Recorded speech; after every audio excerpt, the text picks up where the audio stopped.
Dati, hiyang-hiya talaga ako mag-video sa public. Magpakita ng mukha ko at magsalita sa mga videos ko. Pero unti-unti kong natututunan at natatanggap na hindi ko dapat ikaya yun. Wala naman talagang paalam ang mga tao eh. Nung nasa summer ako, aminado akong marami talagang nakikialam. Lalo na mga kapitbahay ko. Pero sa huli, ako na lang din ang nagdedesisyon na huwag nang magpapekto sa sasabihin nila. Medyo nahirapan akong gumawa ng storyline pero sinubukan ko pa rin. Sabi nga nila, hindi mo malalaman kung hindi mo susubukan. Sa mga videos na ginawa ko dati, pakiramdam ko ang daming kulang. At hindi ko nasusunod ang mga naiisip kong shots. Nahihiya kasi ako. At kulang din sa budget. Hindi ko magawang pumunta sa mga lugar na magaganda at perfect para sa mga shots na gusto ko.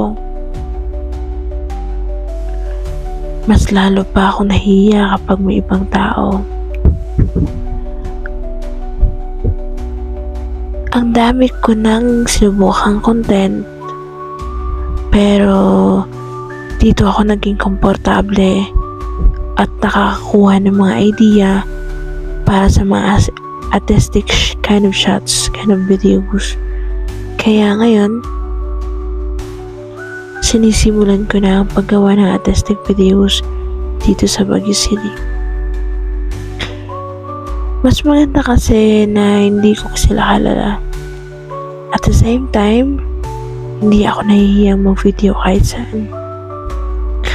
Sa punto ito ng buhay ko, wala akong kaibigang mahilig sa ginagawa ko.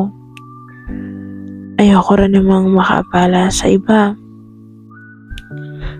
Kaya palagi ko na lang ginagamit ang tripod ko. Currently, nagtatrabaho ako bilang isang nanny. At sa tuwing linggo lang ang day off ko.